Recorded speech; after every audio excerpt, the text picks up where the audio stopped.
Welcome to Burlap Teachers. Enjoy the video.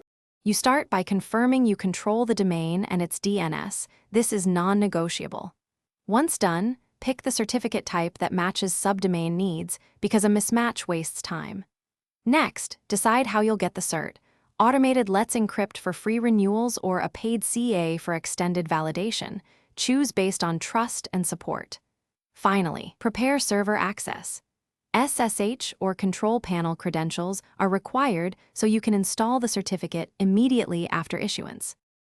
You'll generate a CSR on the server with the correct common name and any SAN, because wrong names break SSL. Once you have the CSR, use an Acme client like CertBot or the CA portal to perform domain validation. DNS or HTTP methods work. Pick DNS for wildcard. After issuance, install the certificate plus the CA intermediate chain into your web server configuration and update virtual host settings so the server presents the full chain to clients. You reload or restart your web server and enforce HTTPS using 301 redirects and optionally HSDS for security. Then test with SSL Labs and direct browser connections to confirm chain, protocol, and cipher configurations.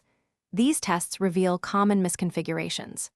If something fails, the most frequent fix is replacing a missing intermediate certificate or ensuring the private key matches the cert. Make sure DNS resolution points to the correct host and retry validation if the CA couldn't verify ownership.